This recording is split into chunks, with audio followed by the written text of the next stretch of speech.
Go ahead and call our meeting to order this Tuesday, August 27th at 9:30 in the morning. Clerk, if we could start with roll call. Commissioner Henry. Here. Commissioner Pinter. Here. Commissioner Odorizio. Here. All right. Can I invite you all to join us for the Pledge of Allegiance?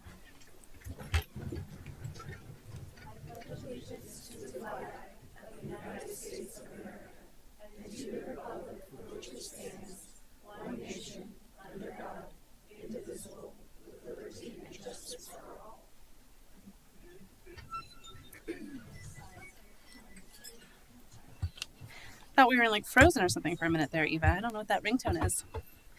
Do we have a motion to approve our agenda? So moved. Second.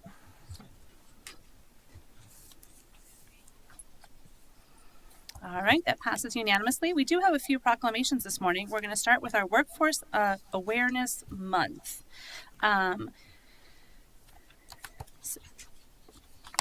This proclamation recognizing September 24th as Workforce Development Month here in Adams County. We're lucky to have a workforce and business center that works diligently year-round to ensure workers and businesses in our community have access to high-quality career services, no matter who they are or what they need. This includes offering services to connect veterans, youth, people with disability, and more high-quality jobs, as well as opportunities for job seekers to interact directly with businesses looking to hire.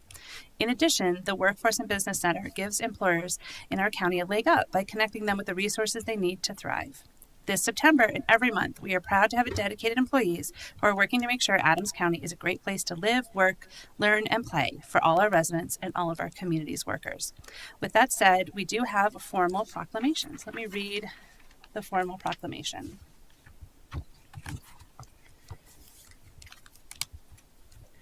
Whereas the Adams County Workforce and Business Center is committed to supporting a Colorado for all, including workers with disabilities, veterans, justice-involved individuals, youth, new Americans, and communities experiencing transition.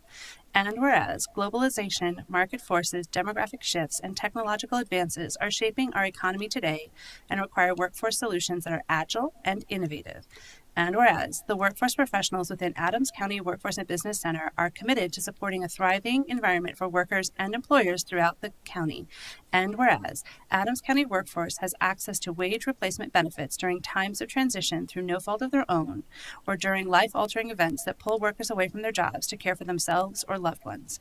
And whereas in 2023, there were 10,803 individuals who received services through one of 3 Adams County Workforce Business Center offices, including job search assistance, resume critiquing, career counseling, and referrals to resources to address barriers, along with other labor exchange services. And whereas our county's locally driven workforce ecosystem is business-led, aligned with educators, employers, and economic developers to encourage more diversity in hiring and ensure we are building the labor force that puts business need to make Adams County the best place to work. And whereas skills-based hiring bridges the gap between skilled employers, the skills employers need and those they can find. Workforce Development Month is an opportunity to recognize that challenge and work collaboratively to address it. Whereas, as a result of globalization and market forces, there's been a proliferation of low-wage work across the state, and the Adams County Workforce and Business Center must create workforce strategies to create more pathways for people into higher quality jobs. Whereas in 2023, the Adams County Workforce and Business Center helped more than 1,000 employers navigate and thrive in today's worker shortage landscape by ensuring customers receive consistent business services statewide in 11 core services, including assessment and screening, job posting, hiring events. And whereas Adams County's top-ranking labor force participation and workforce availability is a reflection of our economic diversity, quality of living, employment environment, and responsiveness to workforce needs.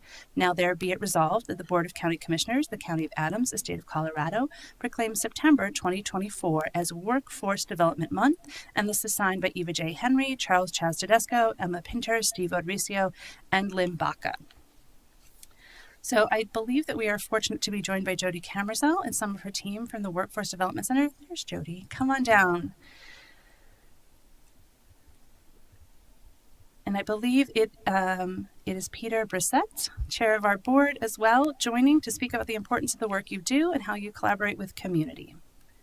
Thank you, Commissioners, for the proclamation recognizing September 2024 as Workforce Development Month. We are honored to have our efforts highlighted in such a meaningful way. The Adams County Workforce and Business Center, as a member of the Colorado Public Workforce System, is deeply committed to building a stronger, more resilient workforce for our community.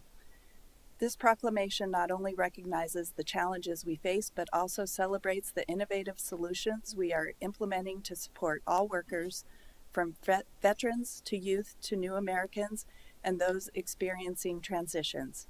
As we navigate the complexity of today's economy, driven by globalization, technological advances, and demographic shifts, our focus remains on creating opportunities for everyone. We are proud of the work we've done in partnership with employers, educators, and economic developers to ensure that Adams County remains a place where businesses can thrive and workers can find fulfilling, high-quality jobs. This acknowledgement inspires us to continue pushing forward, crafting strategies that meet the evolving needs of our community and strengthening the foundation of a Colorado for all. Thank you again for this recognition and your ongoing support. Now I'd like to introduce Peter Brissett, the chair of our Workforce Development Board, who has been instrumental in guiding our efforts and driving our mission forward. Thank you. As Jody mentioned, I'm Peter Brissett, board chair for the Adams County Workforce Development Board, and I own a digital marketing agency in Westminster.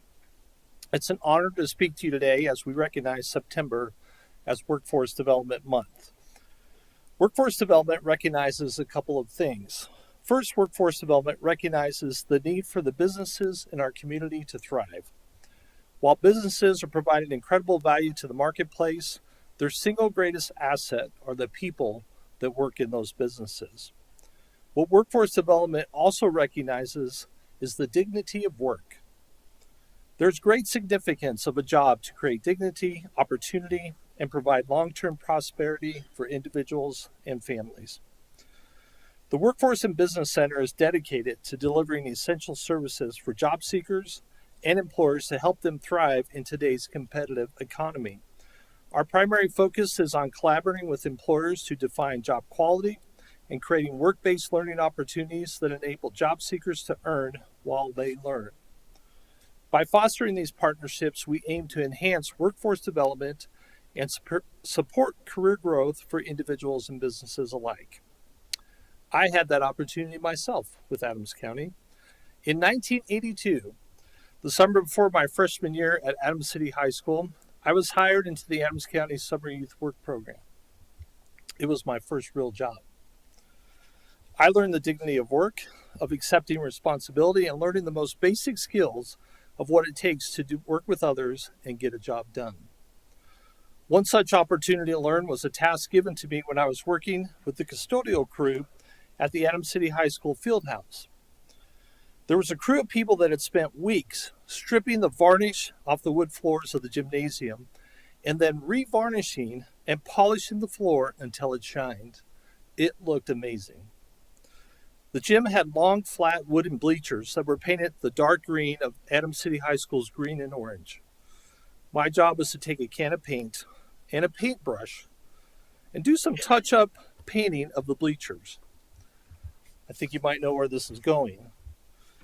As a clumsy 14-year-old in the middle of a growth spurt, I was coming down one of the bleachers to go back up again, and I tripped. The entire can of green paint went flying onto the beautifully, freshly varnished, smooth as glass gym floor. The horror I felt as the paint began to spread in an ever-growing large circle. I had a decision to make.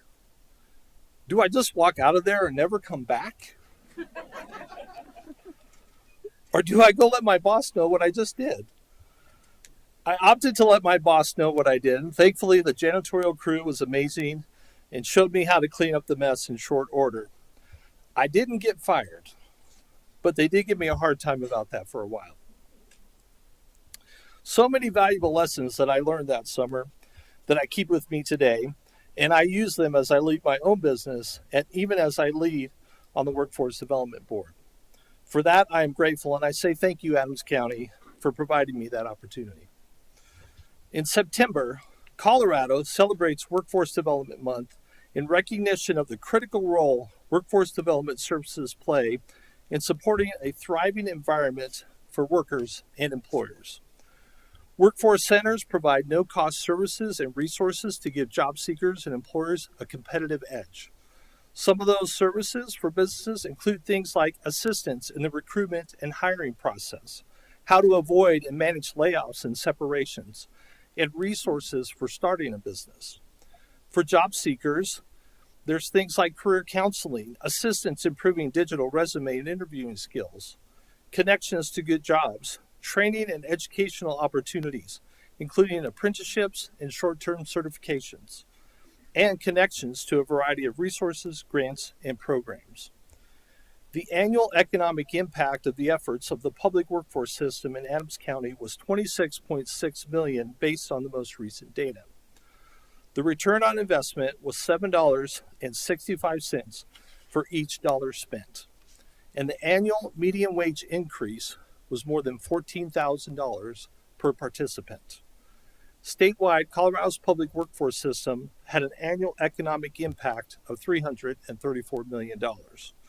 Workforce development is a powerful driver of economic progress, and Workforce Development Month celebrates the efforts and impact of our workforce system to strengthen our economy and build pipelines to good jobs that help individuals, employers, and communities thrive. Other key things that happen at the Workforce and Business Center. The in-person traffic visiting the Workforce Center offices has more than doubled compared to the previous program year. 732 job seekers who utilized the Workforce Center obtained employment in 2023. The Business Services team posted over 10,000 jobs for Adams County employers. Employers like Cobblestone Car Wash utilized the Workforce Center to hold over a dozen new manager trainings until they can complete the building of their administrative offices. Unions and trade associations used assessment and screening services like the Plumbers Union and HVAC, who sent 35 job candidates to the Workforce Center for online assessments at no cost to the employer. Finally, I want to personally express my gratitude of myself and our entire board when I say thank you to Jody Camerzel and her team at the Workforce and Business Center. They have a commitment to excellence that is second to none, and the amazing results that we see here in Adams County are entirely due to their amazing efforts. Thank you once again, Commissioners, for declaring September as Workforce Development Month here in Adams County. Thank you. Thank you both. I can't top the green paint story, but I have definitely seen the Workforce and Business Center in action. And one of the things I'd like to highlight, just because it's been personally important to me, I serve as chair of the Behavioral Health Subcommittee of our Criminal Justice Coordinating Committee, and the behavioral health experts and organizations and nonprofits who are at the table really wanted to put a hiring event together. And, we've been reading about sector partnerships and called up the Workforce Center. And those employers have just been thrilled that we're doing a first of its kind behavioral health industry sector job fair. I believe it's October 11th. And the team has been excellent. And so if you know anyone who's just graduated with or about to graduate with or is in the fields of LPC, LPCC, LCSW, LSW, LAC, PhD, or psych degrees for bachelor's, graduates, or associates, attend the fair at the Workforce Center. We know we've got a lot of behavioral health nonprofits. This is coming on the heels of our health department eval that says we have a lot of jobs to fill and a lot of need to address. We've got graduates who need work, and it's just like, it was so beautiful to watch that harmony of connection in action, seeing an industry sector connect with the Workforce Center and feel taken care of in a responsive and professional way, and we're excited for October. So thank you. Thank you.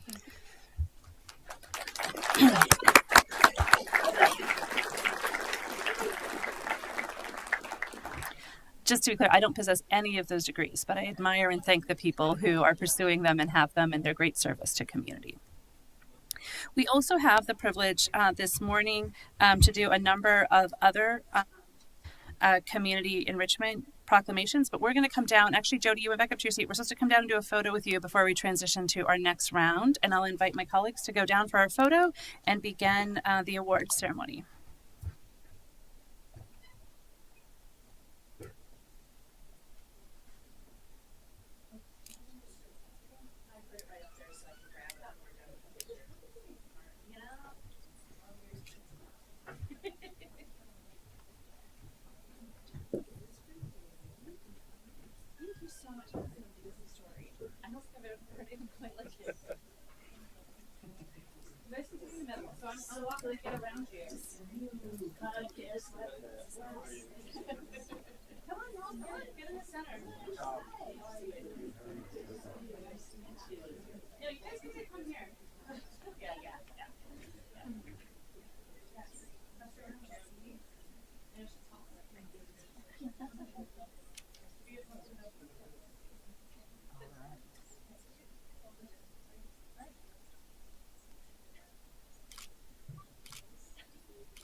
All right, thank you.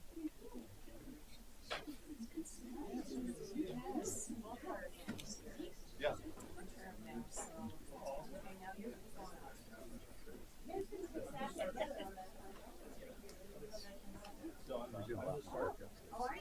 At some point, one of my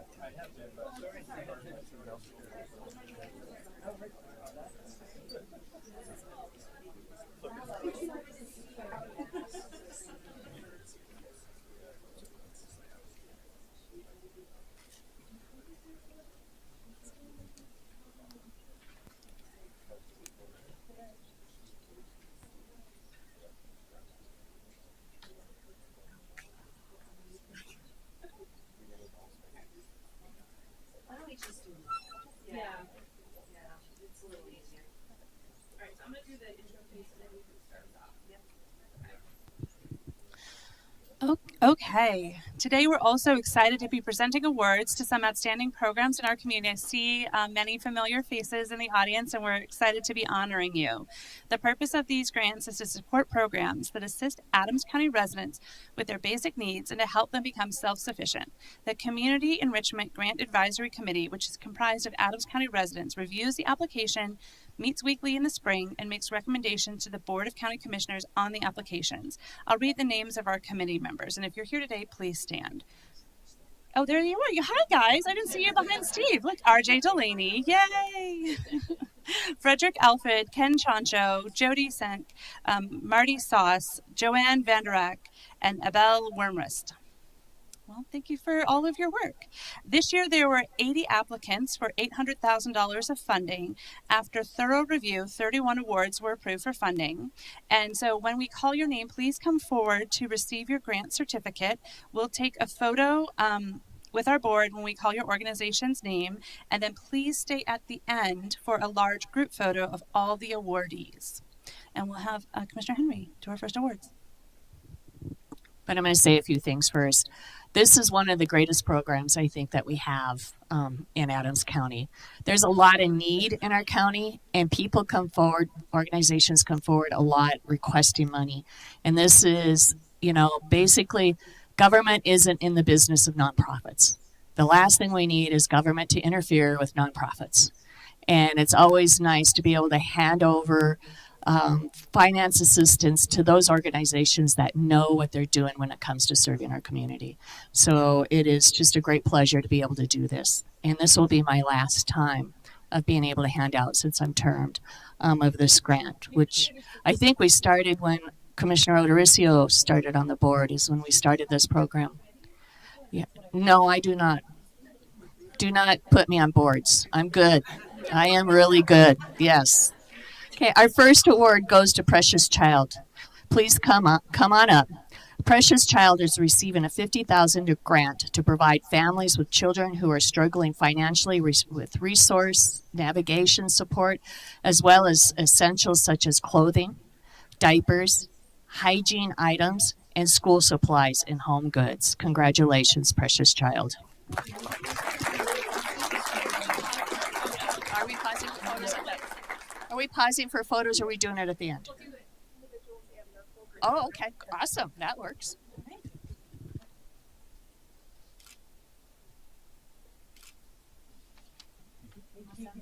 All right. Our next award is the Adams County Emergency Food Bank. Representatives for the food bank, please join us. The Adams County Emergency Food Bank has received a grant of $40,000 for the cost to package and distribute more than 3 million pounds of food each year for Adams County residents. They are not here, but yeah, they're busy distributing food, yes. Our next awardee is the Boys and Girls Club of the Metro Denver. Please come on up. The Boys and Girls Clubs of Metro Denver is receiving a $40,000 grant to support after-school and summer programming at their 9 locations in Adams County. The Boys and Girls Clubs seek to develop school-age youth in the area of academic success, character, and leadership in health lifestyle. Right here. You've got to be in the middle of us. Yeah.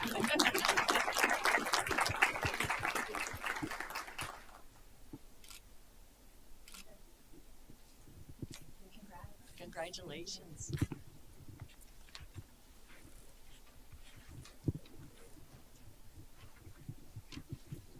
Our next awardee, which I'm really thrilled on, is CASA of Adams County and Brookfield counties. Please join us. CASA of Adams counties is receiving a grant of $30,000 to support their new truancy program.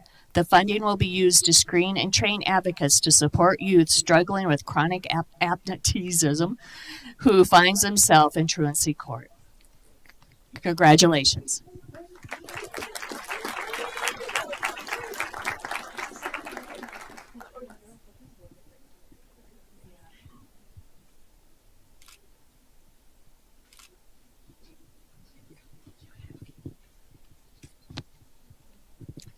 The next award we'll present is for the Center for People with Disabilities. Please join us up here for your award in a photo. The Center for People with Disabilities helps people with any disabilities achieve self-sufficiency and independent living. Adams County is awarding the Center for People with Disabilities $20,000 to assist with various services, including training in adaptive technology, understanding transportation systems, and employment services. Congratulations. Yes.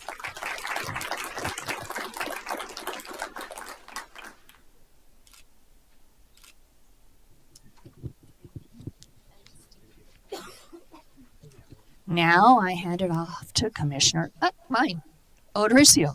Maybe I'll let you have it. Do you need me to hold it out? Yeah. All right. Thank you, Commissioner Henry. Our next awardee this morning is Construction Education Foundation. And representatives from the foundation, please come on down. The Construction Education Foundation is receiving $30,000 grant to provide materials for the Career in Construction program. This is a high school and vocational education program offered in the high schools in Adams County.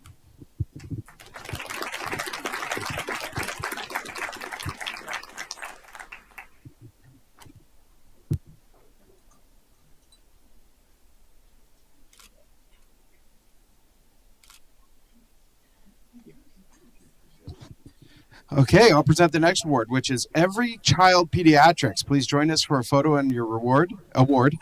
Every Child Pediatrics is receiving $30,000 grant to provide medical care, behavioral health counseling, nutritional services, and preventive dental health services for low-income children living in Adams County.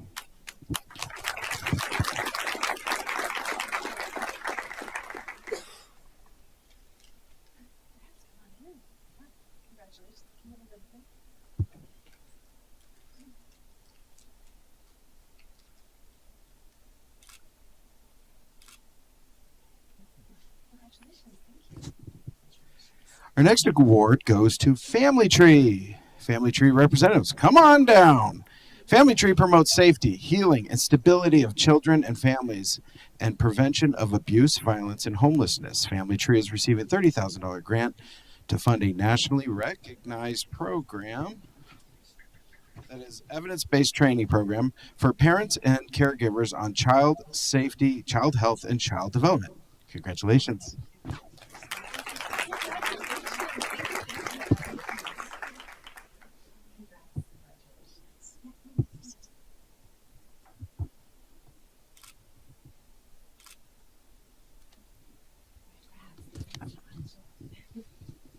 Our next awardee is Foster Source. Please join us for your photo and award. Foster Source is receiving $30,000 grant to support a service for foster and kinship families that provides access to trauma-informed parenting education, relief services such as essential items, and home goods and critical needs support. Congratulations.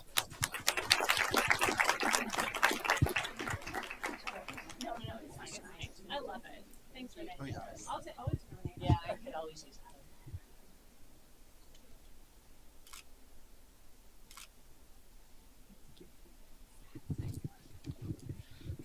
All right, I'd like to invite the representatives for Food Bank of the Rockies for our next award. Food Bank of the Rockies is receiving $30,000 grant for the cost related to providing food through the Food Bank of the Rockies 4 mobile pantries in Adams County. Come on down for your award.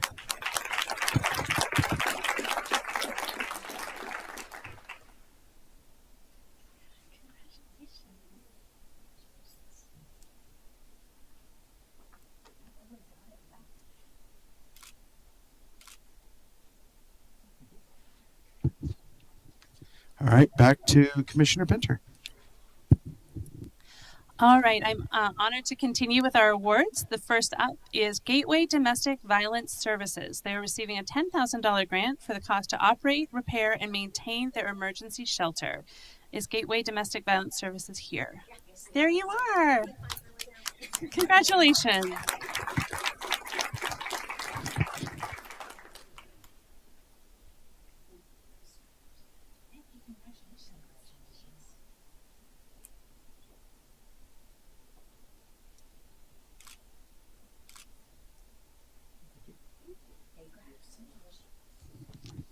Our next awardee is Hands of the Carpenter.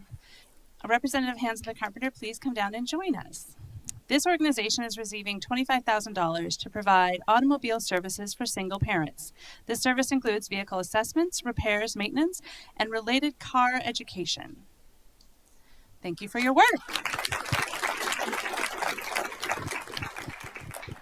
Our next awardee this morning is the Home Builders Foundation. Please come on down and join us for a photo. The Home Builders Foundation is receiving a $30,000 grant to modify the homes of residents with physical disabilities and other mobility challenges, making their homes more accessible and livable. Congratulations.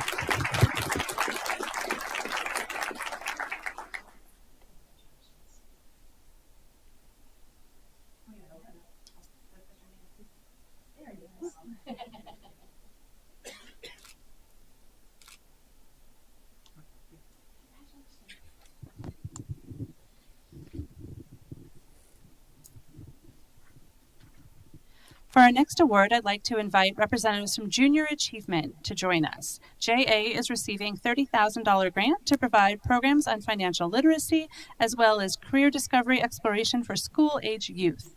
These programs are free to students attending the 45 different elementary, middle, and high schools located within Adams County that host a JA program. Congratulations.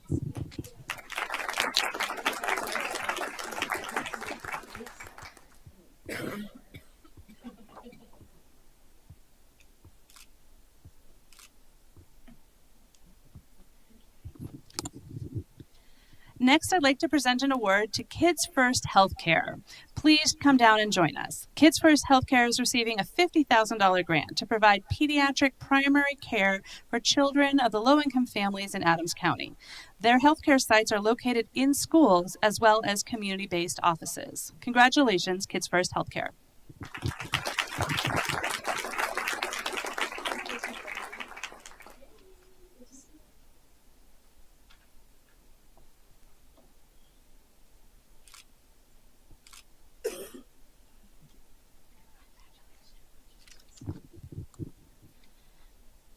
We're going to hand things back to Commissioner Henry.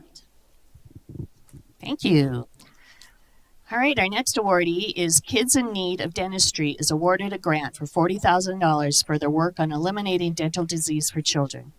This organization provides oral health care services for youth from low-income families living in Adams County in schools and at the Commerce City Clinic.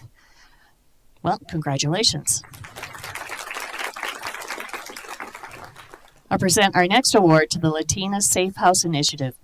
Please join us for a photo in your award. Latina Safe House Initiative is receiving $15,000 grant to address the immediate needs of Latinx survivors of domestic violence and sexual assault in Adams County, particularly among the monolingual, the stickers over it, Latinx survivors.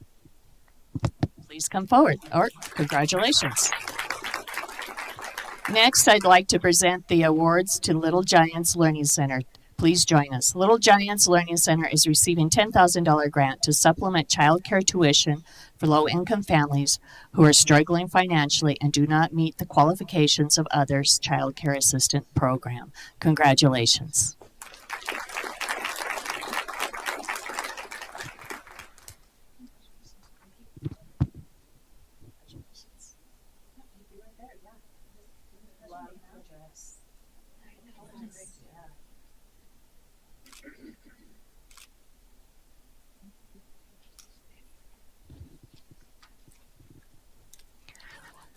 Our next awardee is Project Angel Heart. Please join us for your award and a photo. Project Angel Heart is receiving $30,000 to support the home delivery medical tailored meal program in Adams County for people living with severe illness. Congratulations. Our next awards is Ray of Hope Cancer Foundation. Please join us up here. Ray of Hope Cancer Foundation is receiving $10,000 to provide support to people with cancer and improve health outcomes amidst cancer diagnosis. This support aims to preserve vital aspects of daily life by covering non-medical expenses such as mortgage or rent payments, utilities, groceries, transportation, and mental health services for patients, family members, and caregivers. Congratulations.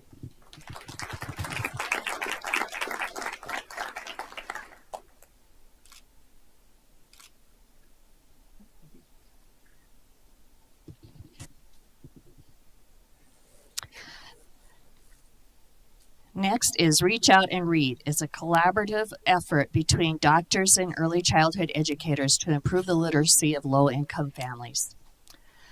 This organization is receiving a $20,000 grant to distribute books, perform development assessments, and provide caregivers with the guidance on teaching literacy to children during checkups at clinics across Adams County.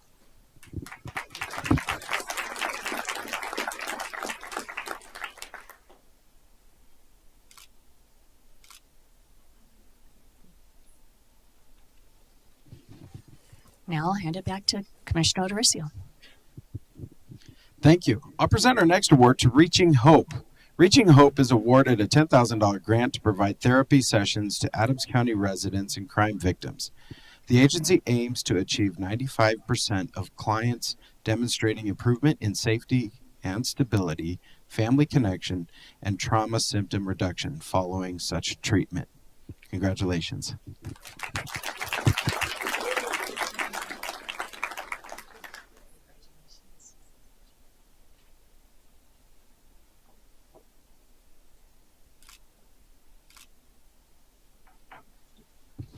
Thank you. Our next awardee is Rocky Mountain Multiple Sclerosis Center. Rocky Mountain Multiple Sclerosis Center provides programs for adults with severe neurological disabilities resulting from MS, stroke, and traumatic brain injury. This organization is receiving a $10,000 grant to support the costs for Adams County residents to participate in the day program and receive clinical and direct support services. Congratulations.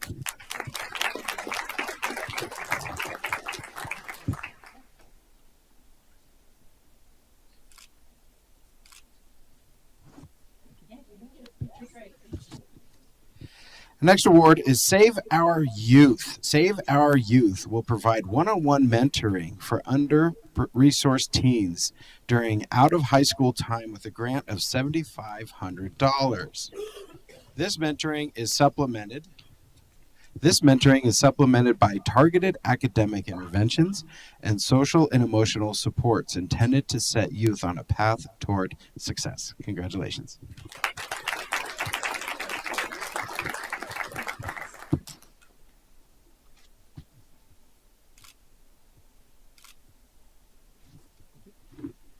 All right, next up is the Senior Resource Center, who's receiving $30,000 grant in support of ongoing services to residents of Adams County ages 60 and older.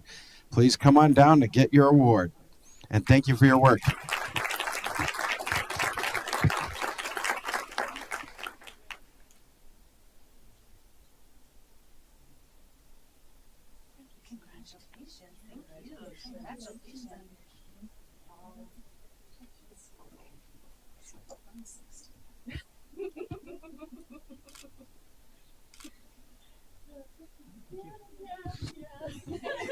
All right, next award goes to Special Olympics, who is receiving a $20,000 grant to support team sports, health and wellness education, and in support of athletes who are with intellectual and developmental disabilities and unified partners in Adams County.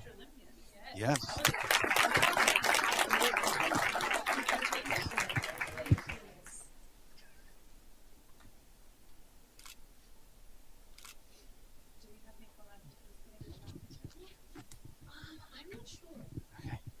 All right. World Games for Special Olympics in Italy this winter. So, all right, we'll watch that. We'll be watching the games. All right. Next up is Commissioner Pinter.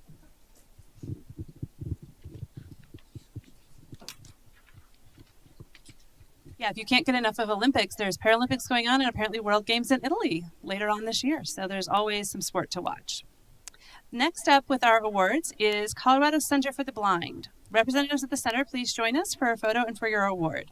Colorado Center for the Blind is receiving $10,000 in a grant to provide skills training, support groups, and peer mentoring for older adults with progressive or full vision loss. This organization's mission is to support and empower blind individuals in gaining confidence and the skills necessary to lead independent lives as productive, contributing members of society. Congratulations.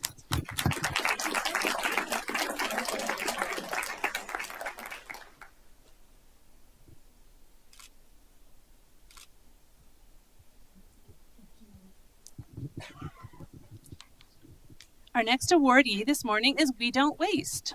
Please join us if you're here. Thank you. We Don't Waste recovers unused foods from restaurants, catering, producers, distributors, and redistributes that food to people through food pantry programs. This organization is receiving a grant in the amount of $40,000 to cover the costs to recover, track, and provide food to Adams County food pantries and mobile food markets. Congratulations.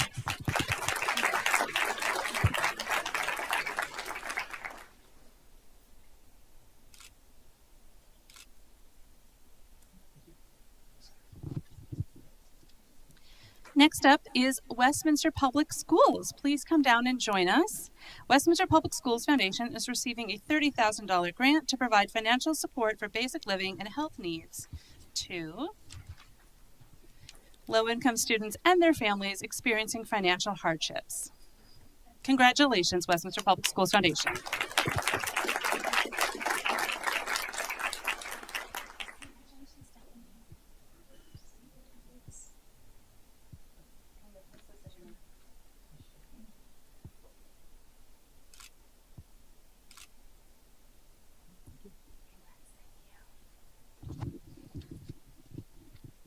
Next, I'd like to present the award to the Young American Center for Financial Education. Please join us. The Young American Center for Financial Education is receiving a $30,000 grant to provide financial literacy programs for youth in 5th, 6th, and 7th grades in Adams County schools. Congratulations.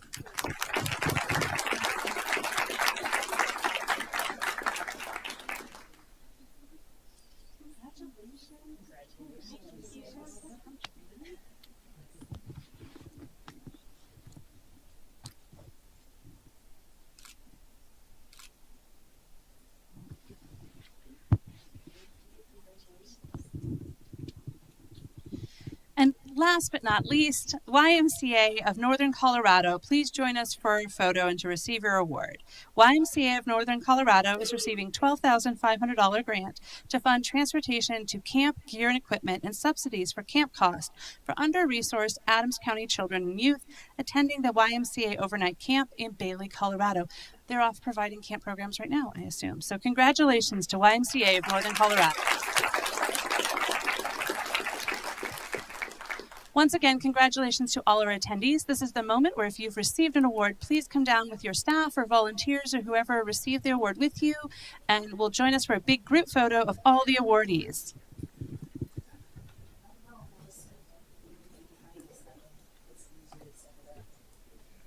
So the way we're going to do this is we're going to sit here, you're all going to stand behind us, and our photographer is going to go up on the dais and take a photo. So, come on in, fold on in, get close. Pretend you like us. Pretend you like us. I'm shorter. Oh, you go. Yeah. Yeah, I'm tall. I'm not. This is different.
Woo, what a good way to start the day with community awards and celebration. Congratulations again to all of our awardees, and thank you for the work that you're doing to make our community a better place, whether it's providing food, services, or support to any one of our community members. So thank you and congratulations again.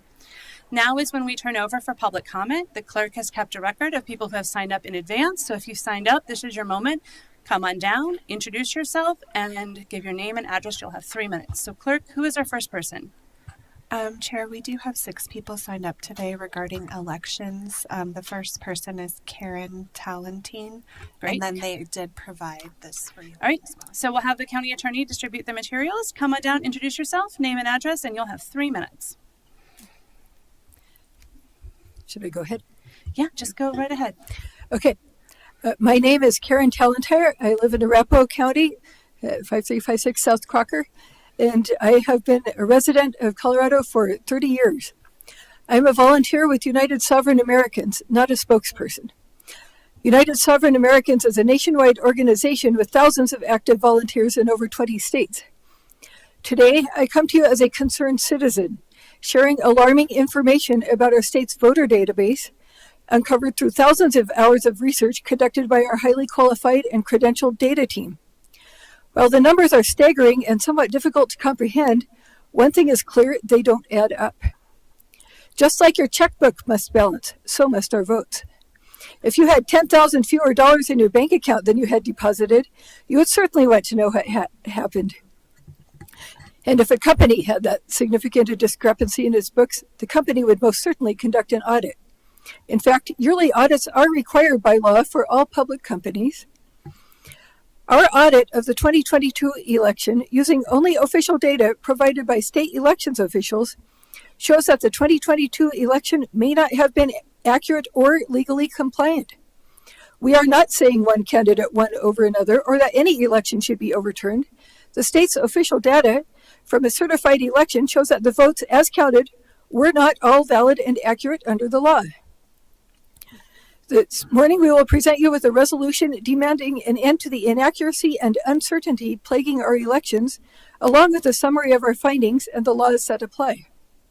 We are happy to meet with you to go over this information, including more detail about the specific findings. If you have questions that we cannot answer now, we'll commit to getting you the answer in writing from United Sovereign Americans executive team as soon as possible. This data and our request for an investigation have been shared with state election officials and law enforcement. It's essential that you, as our representatives, make it clear that these issues must be taken seriously. Today we come to you, our closest elected representatives, for support and action. We're asking that you listen to the resolution, ask questions if you have them, and then vote promptly for its passage. Your action on this resolution will illustrate your dedication and support to the concerns of your constituents and your country. Thank you. Our next three speakers will read the resolution in three parts, and our final speakers will conclude our presentation. Clerk, who is next? Paul Lachewski. Okay, come on down, introduce yourself, and name and address. You'll have 3 minutes. Good morning, members. I'm Paul Lachewski from Centennial. I've lived in Colorado since 1987. I'm going to read the beginning of the resolution here for a legally valid 2024 general election. Whereas it is a recognized civil right in the United States for every citizen to have free and fair elections, and the right of suffrage can be denied by a debasement or dilution of the weight of a citizen's vote just as effectively as by wholly prohibiting the free exercise of the franchise. It's from Reynolds versus Sims, 1964.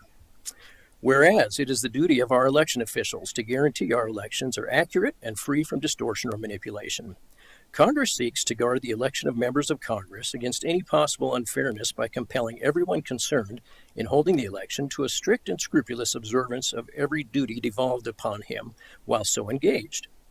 The evil intent consists in disobedience to the law. That's from Coy, 1888. Whereas our constitutional system of representative government only works when the following four tenets of an election are upheld. The voter rolls must be accurate. Number 2, votes counted must be from eligible voters. Number 3, the number of votes counted must equal the number of voters who voted. Number 4, there can be no more than 1 in 125,000 ballots in error by the voting system. That's from the Help America Vote Act of 2002. Whereas an open source audit of the Colorado 2022 general election conducted by Colorado state citizens has uncovered evidence of massive inaccuracies that violate both federal and state laws, including 1,468,211 ineligible or uncertain registration violations found within the Colorado State Voter Roll database, 100,938 votes cast by ineligible or uncertain registrants, 34,912 more votes counted than voters who voted in the 2022 general election. No one knows who cast them. And 100,917 apparent voting violations in excess of the legal standard of system accuracy for a valid federal election. Maximum allowable system errors for the 2022 general election in Colorado was 21. Certification as defined by law and attestation of accuracy and compliance appears to have been fraudulent and illegal. Thank you. Clerk, who's next? Kevin Monahan. I've been a resident here since 1981, a small businessman and a father and grandfather. Name and address, sir. So I'm going to pick up right where he left off. Sir, what's your name and your address? Oh, I'm sorry. Kevin Monahan, Douglas County, Highlands Ranch. Is that good enough? That works. Okay. Whereas these findings trample legal accuracy requirements of the voting system during a federal election. Accuracy is defined as the ability of the system to capture and report the specific selections and absence of selections made by voter without error. Whereas the intent of the voter must be known factually before certification can be lawfully conducted. Certification of an election that varies from the law is an abridgment of the civil rights of the citizens and fraud ab initio. United States versus Throckmorton, 98 U.S. 61, 1878. From the time immemorial, an election to public office has been in point of substance no more and no less than the expression by qualified electors of their choice of candidates. United States versus Classic, 313 U.S. 299, 1941. Whereas Colorado's 2022 general election appears to have been invalid, depriving us of the guaranteed protection of our natural rights under a government duly and provably chosen by us, the American people, resulting in incalculable damage to our families, our way of life, and the fabric of the United States. Therefore, we call upon representatives to provide relief to the people in the insurance of domestic tranquility by joining us in demanding a valid 2024 general election that upholds these existing laws and equitable principles of law. Number one, proof of citizenship, identity, and eligibility to register and vote, not anonymous attestation. Number two, voter rolls certified, accurate, and available for public review and challenge 30 days before the start of early voting. Voters added after that date must bring proof of citizenship, identity, and address in person to a qualified official at each polling place. Number three, hand-marked secure ballots similar to currency. Where imaging technology is used for tabulation, the security features must be verifiable in the ballot image. And number four, systems, machines, security measures, infrastructure, and conduct are required to be compliant with federal law for fraud prevention regarding risk assessment, certification, testing, and implementation. Thank you. All right, thank you. Clerk, who is next? Prue Pandy.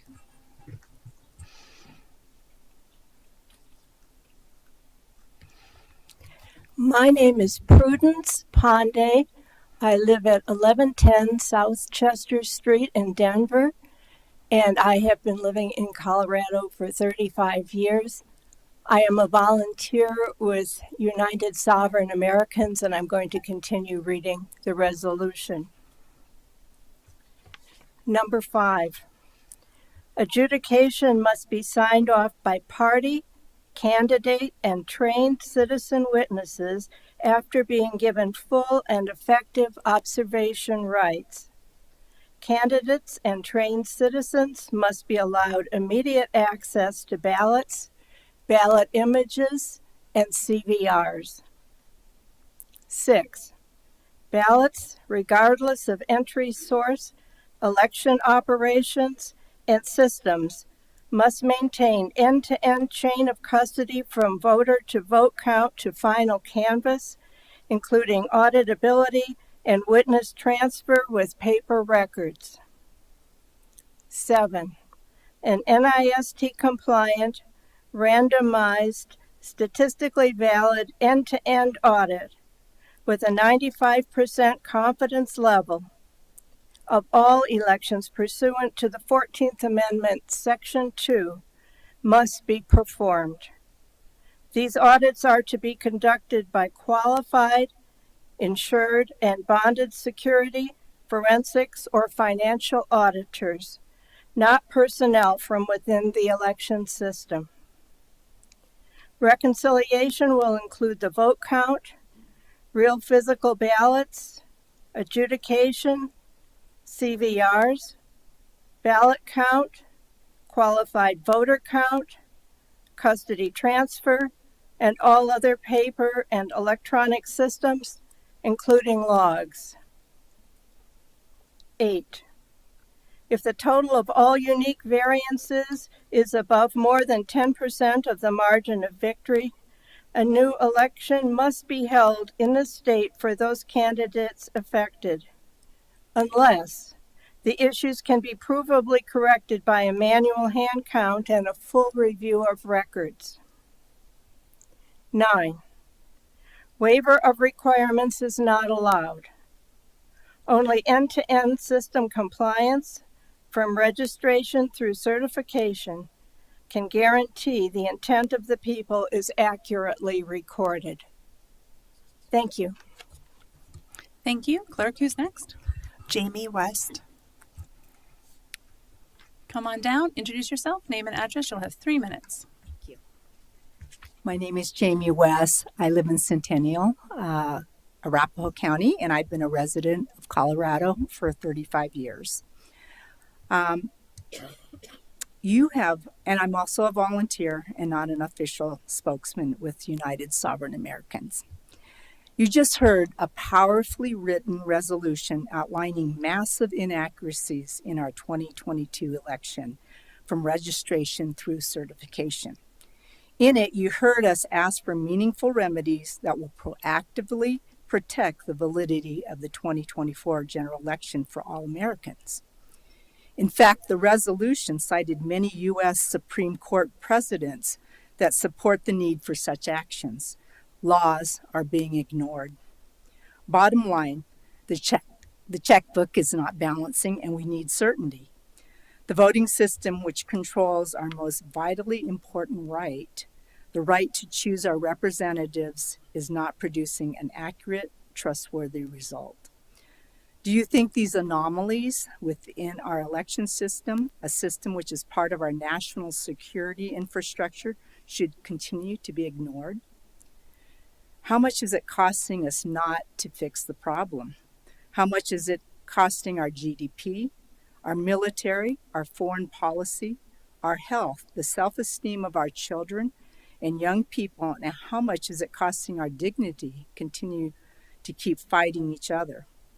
The cost is immeasurable. So I urge you to show your agreement by passing this resolution. Our website showcasing our initiatives nationwide has some extremely important and informative videos that explain the anomalies and apparent violations of law that are found here in Colorado as well as other states. The website is uniteforfreedom.com. That's unite, the number 4, freedom.com. I encourage you to check it out and learn more about our organization. One more time, that's unite, the number 4, freedom.com. Thank you very much for your time. Thank you. Clerk, who's next? Carol Tanner.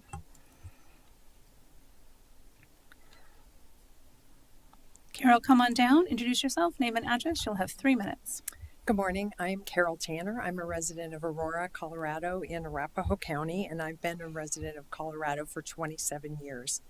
I am also a volunteer and not an official spokesperson with United Sovereign Americans. What you've heard this morning is the culmination of thousands of hours of work by our highly qualified and credentialed volunteer data teams from Colorado and across the country. Let's step back for a second and look at the big picture.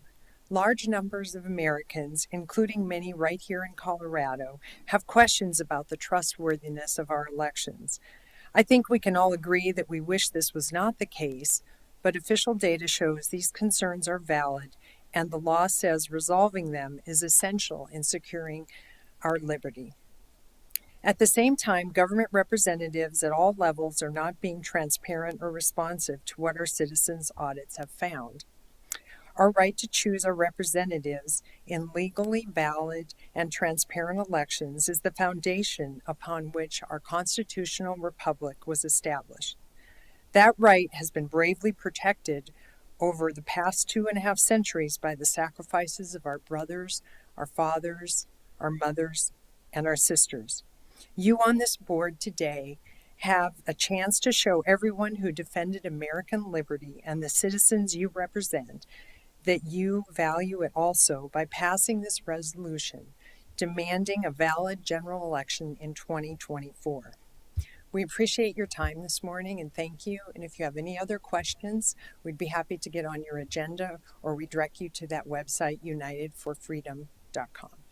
Thank you. Thank you. Clerk, anyone else? That was everyone signed up. All right. So if you did not have an opportunity to sign up, this is your moment for general public comment. Anyone can come down, introduce yourself, name and address. You'll have 3 minutes. Is there anyone here who would like to make a comment? Come on down, introduce yourself, name and address. You'll have 3 minutes.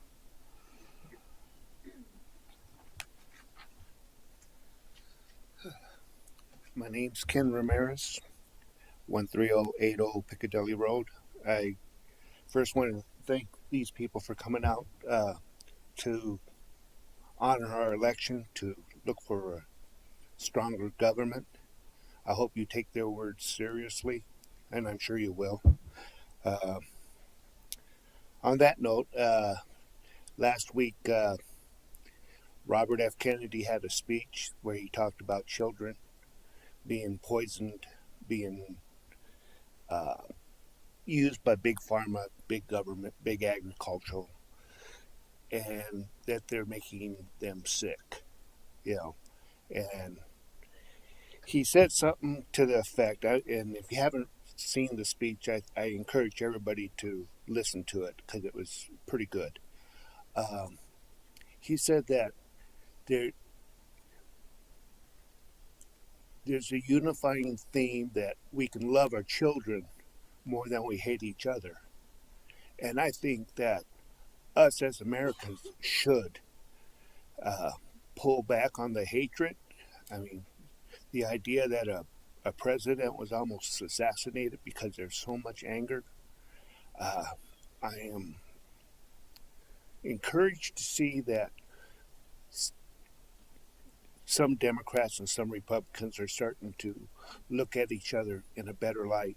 And I just hope that this board will take a look at what they're doing in the future.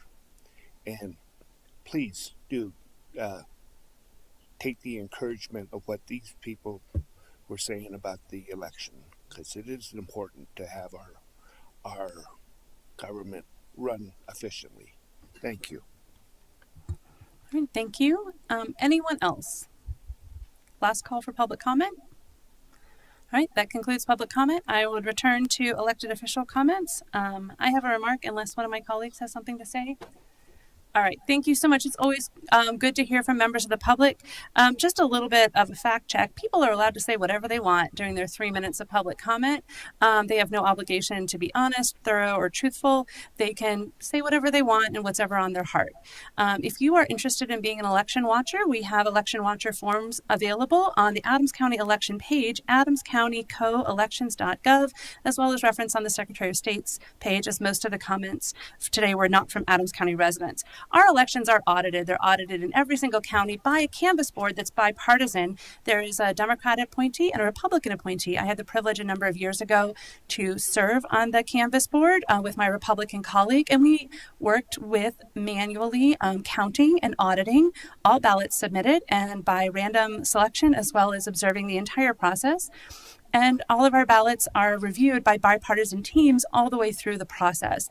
If you care about elections and you care about this election, please volunteer to be an election watcher or be an election judge. I know they're always looking for qualified individuals, and those bipartisan teams are really important. So no matter what party you're from, your expertise is needed to ensure democracy. Those audits go on every year. They are thorough and accurate and completed in every county by every clerk. And I wish you all a lot of goodwill in finding ways to volunteer and get involved.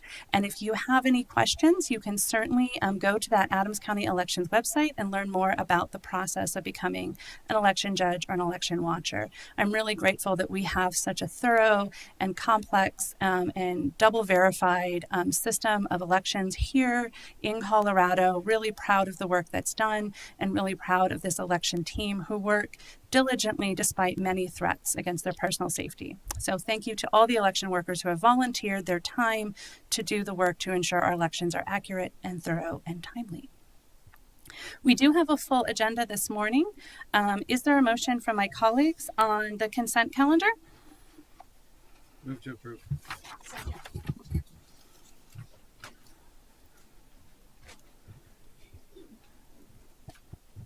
That passes unanimously.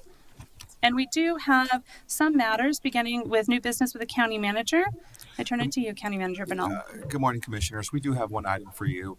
Director of Fleet Facilities Amir Fakir will present our resolution approving Facilities Master Plan final report. Good morning, Commissioners. On behalf of the entire Facilities and Fleet Management team, I am immensely happy to report out the completion of the Facilities Master Plan. Finally, it's been quite the journey that we've been on. And before I introduce our consultant team who partnered with us, I want to provide just a little bit of summarized background.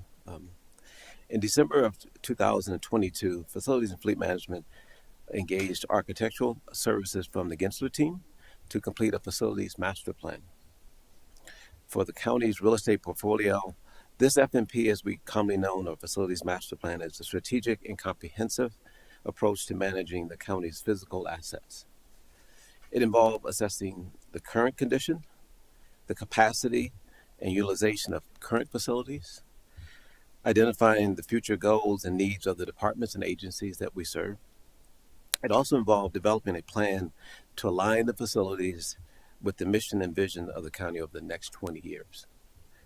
Accordingly, the focus of this report is to make recommendations that prioritize department needs and make the most effective and economic use of county land and facilities over the next 2 decades. Since December of 2022, I've had the pleasure of working with a very dedicated and talented internal facilities team, as well as partnered with the Gensler team, who has been excellent in their work and who has helped us move this project over the finish line. So it's my pleasure to introduce Lindsay Salazar from Gensler, who will actually bring some additional details and methodology how we got to where we are, and I'll be back to ask for formal approval of the report. Lindsay?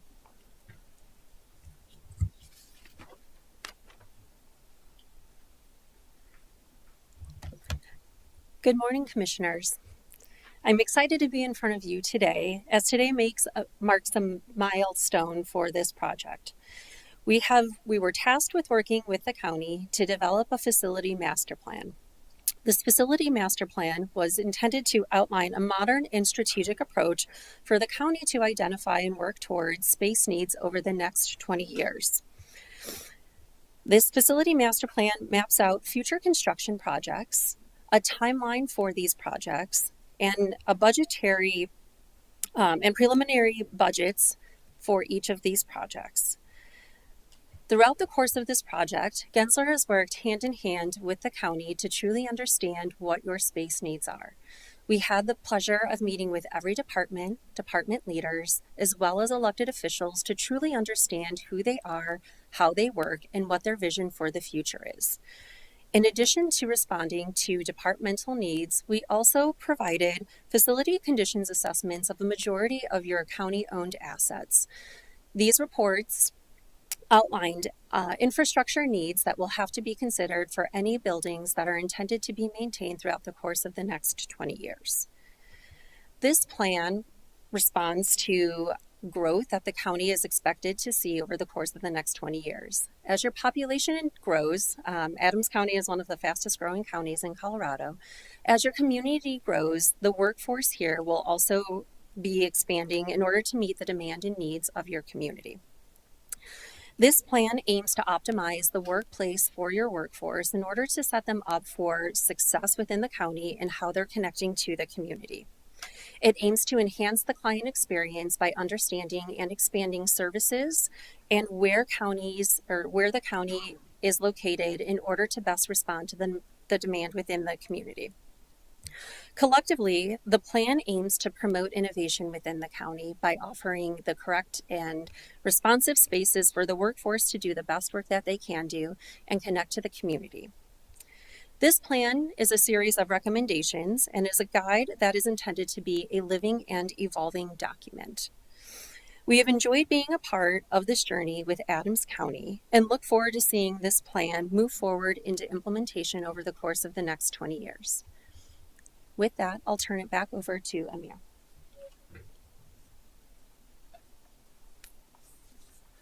And I'll open up for questions if the commissioners shall have. Otherwise, I'd ask for formal approval. All right, colleagues, do you have questions?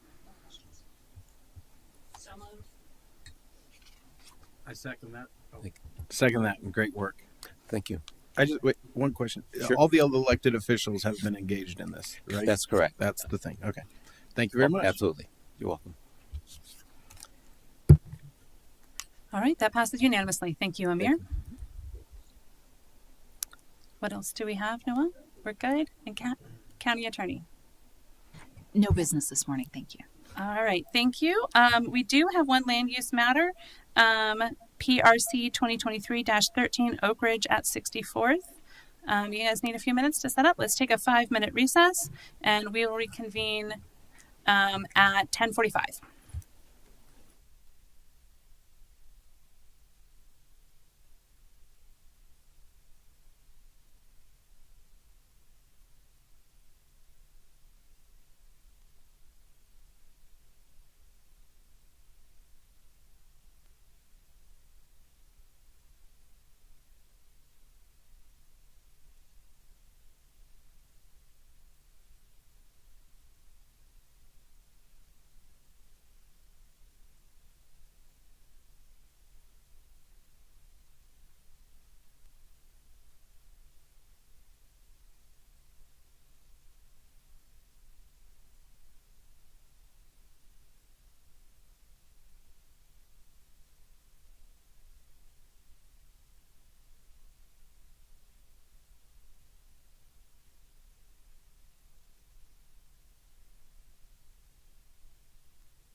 All right, you look ready. Let's reconvene our meeting this morning at 10:45. Welcome back. We'll begin our meeting with Land Use PRC 2023-00013 Oak Ridge at 64th. Good morning, Commissioners. I'm Brian Marin, and I'm a planner with the Community and Economic Development Department. As you mentioned, today I will be presenting case PRC 2023-00013 Oak Ridge at 64, located at 3214 and 3240 West 64th Avenue and 3107 West 63rd Avenue. This case was originally continued during the August 6, 2024 Board of County Commissioners public hearing due to SIA items that needed to be provided to staff. All items are now properly addressed and staff has all proper documents. The request in front of you this morning is a comprehensive plan amendment to change the future land use of the property from residential medium to residential high, a rezoning from R1C and R2 to residential 4, and a minor subdivision plat to combine 3 lots into a single 5-acre lot for residential purposes. The subject properties are located in western Adams County, just east of the city of Arvada and just west of Federal Boulevard. The area surrounding the properties is a mix of residential as well as some commercial uses, with the properties directly adjacent to the northern properties currently used for commercial purposes, while the northern and southern areas are used for residential purposes, as you can see in this aerial imagery. The current zoning of the northern properties is residential 2, while the southern lot is R1C. Both districts are intended to serve single-family residential purposes. However, R2 allows the option to construct duplexes on the site as well. It is important to note that although the properties are zoned for residential purposes, the northern lots were being used for commercial purposes for several years. And while the southern lot is currently vacant, there used to be a residential dwelling on the site. Currently, the future land use of the subject properties is residential medium, and our comprehensive plan envisions this category as the most appropriate to function as a transitional area between higher and lower density developments.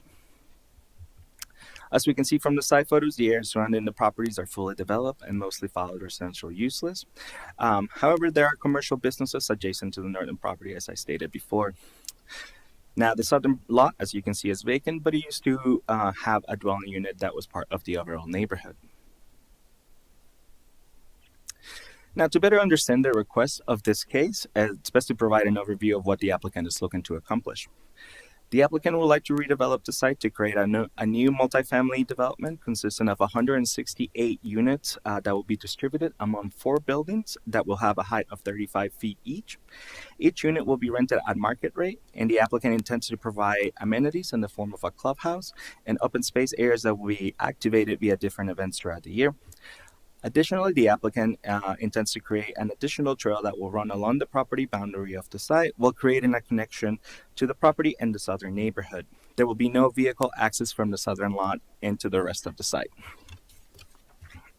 Oops. While the multifamily project will be primarily along the lots facing 64th Avenue, the southern lot will be used for below-grade water quality and detention purposes, but landscape will be included to this area to create a nice transition between the established neighborhood and the proposed new development. It's important to note that the approval of any entitlements this morning will not grant the applicant the ability to commence construction, as a change in use and formal building permits will be required to review compliance with all design standards to include setbacks, landscaping, building height, parking, lighting, etc. Now, for the first entitlement request, the comprehensive plan, the Commission needs to consider the following criteria, such as consistency with the goals and policies of the comprehensive plan, as well as consistency and compatibility with the Land Development Code, and advancing the health, safety, and welfare of the citizens and property owners of Adams County. As I mentioned previously, the current future land use of the subject properties is residential medium in accordance with the Advancing Adams Comprehensive Plan. This future land use typically allows R1C, R2, and R3 to develop, and it typically allows a density between 6 to 20 dwelling units per acre.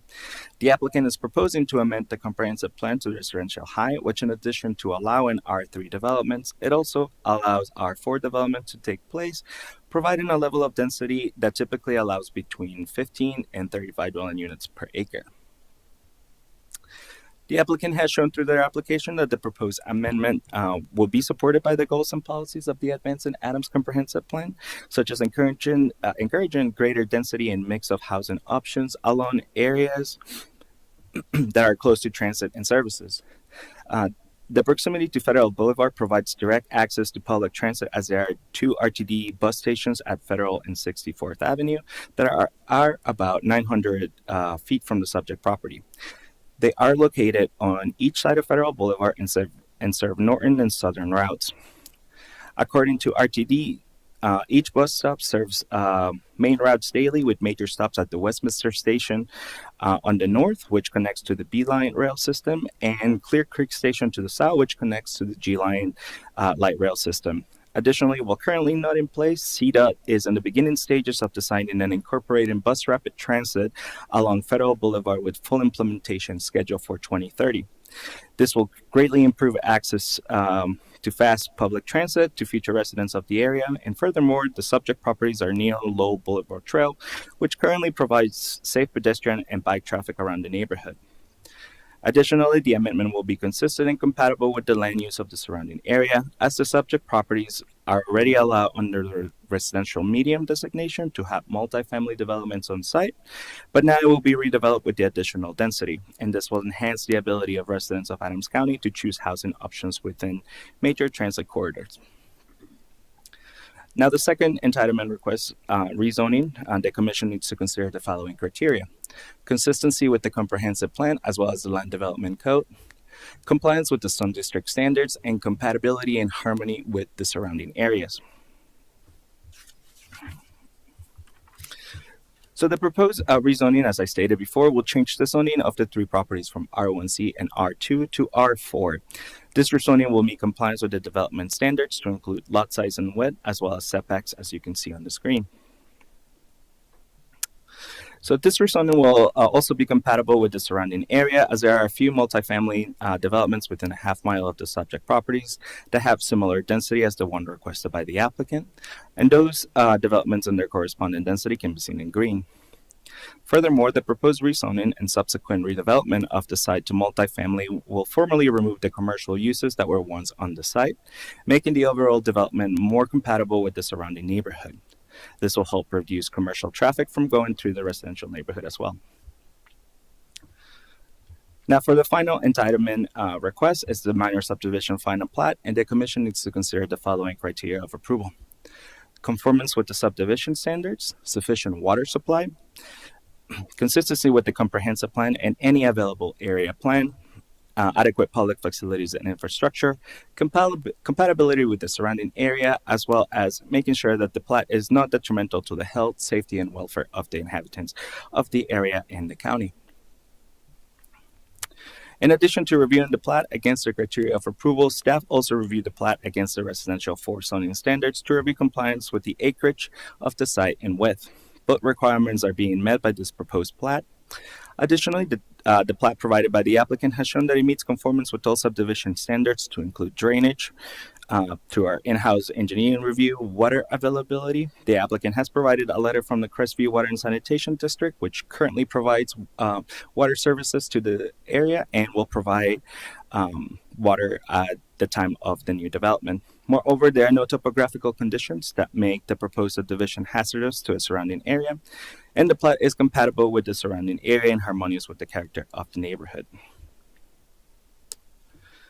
Now, as part of the entitlement process, a public notice and request for comments was sent to 490 residents and property owners within 1,000 feet of the subject properties.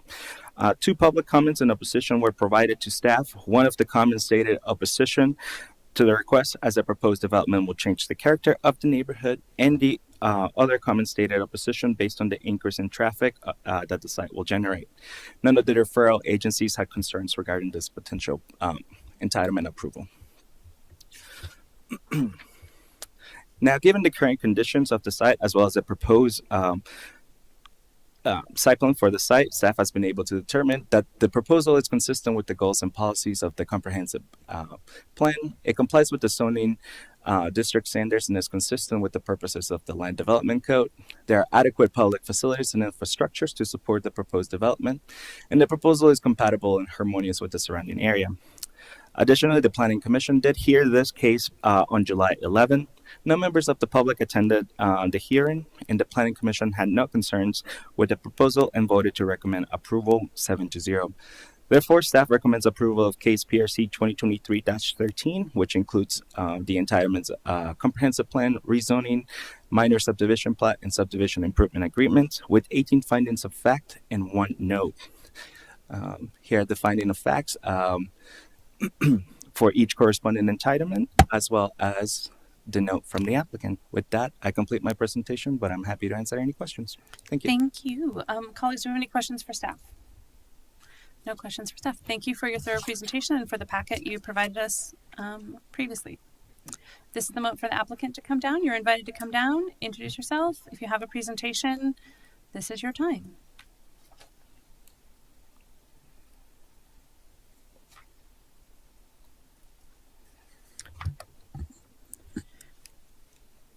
Good morning, Commissioners. Good morning. My name's Nancy Kerr. I'm with Sky to Ground. Our address is 1550 Larimer Street, Denver, and I'm here on behalf of the applicant. We also have the representatives from the ownership and from the civil engineering firm Raptor Engineering, in case you have any questions. Thank you very much for your time. So as been outlined, we're asking for 3 approvals by the Board of County Commissioners in order to achieve some of the county's long-term goals for additional housing, a diversity of housing, including rental and multifamily that's new and market rate. And we're looking forward to being part of the trends of reinvestment in Southwest Adams County. We think this application meets the intents and goals of the comprehensive plan, increases more options, and is part of the overall infill development plans for Southwest Adams County, as well as it's in the path of development. And as mentioned, there is no chance of vacating anyone. The site is currently vacant, except for recently it was being leased by Crestview to do some improvements on 64th, so they were using it for staging and supplies.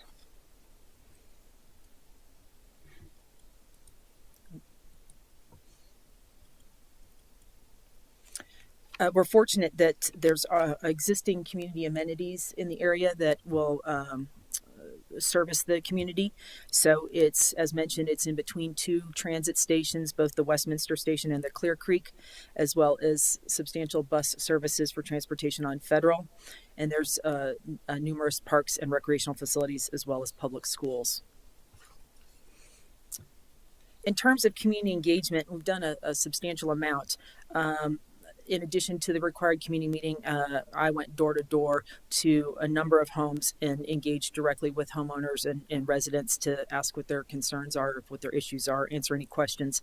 In addition, we've had an ongoing communication with the neighbor who's immediately to the west. Her name is Rachel Bigby, and then also representatives from Aloha Beach. So the site is in green, and then all the lots that are within yellow are the ones that I personally engaged with to discuss any concerns they may have. And in general, there aren't a lot. Generally, the community is supportive, although, there's always some level of interest or concerns. And so some of the things that we've heard were cut through traffic, overflow parking, increased noise from new residents, why wasn't commercial considered for this location, and perhaps negatively impacting property values. And so through thoughtful design, I think many of those issues will be mitigated. And but in terms of specifically for traffic, we can see here, pulled some data from the traffic study, and it shows that there are no negative impacts to the existing roadway based on this proposed development. So basically there's any changes almost imperceivable or measurable. In terms of overflow parking, we did hear a lot of concerns about that possibility. And so that perhaps Baker School apartments would be an indicator of whether that there had been some concerns apparently in the past that there was overflow parking into the neighborhood. And so our site will self-park on site. There's no anticipation that there will be any parking that will overflow. But as an informal sort of study over the last year, every time I drive past Baker School, I stop and just take pictures of it to see what's happening there. So I've gone morning, noon, and night. I've gone on holidays. I've gone on weekends, just whenever I'm in the area. And so my informal, unofficial study indicates that there's most of the time there's vacancy. I've never seen the site be fully parked. So here's some examples. Here's some more recent examples. So on the whole, people's concerns about overflow parking, I don't know if the data supports it. In general, here's the overall context of the site within Southwest Adams County. And thank you for your time and interest, and happy to answer any questions you might have. Thank you so much. Colleagues, do you have any questions for the applicant? No, thank you for the thorough presentation as well as the documents you provided in our packet. Thank you. So this is the moment where we have public comment on the land use matter. I think I recognize everyone in this room as a member of staff, but if I'm wrong and you need to make a public comment on this land use matter, this is your moment. Okay, seeing no public comment, that concludes public comment for this land use matter. Brings it back to the board for any final questions, comments, or a vote, or a motion for a vote. So could we have the motion screen up? Thank you. Madam Chair. Yes, sir.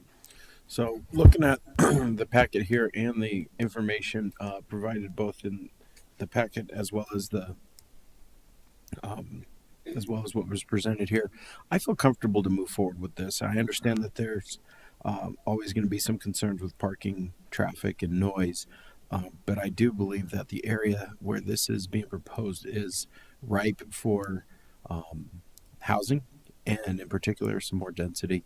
I understand that may cause some concern to some of the neighbors. I'd be happy to sit down and talk to them about why I think that this makes sense here, especially given that it's so close to so many other amenities, and I'd like to be able to encourage more rooftops to also be able to kind of be a magnet to pull other things that we need in the area, such as grocery stores and other amenities for the existing residents as well. So unless there's some other discussion, I'd be happy to make the motion.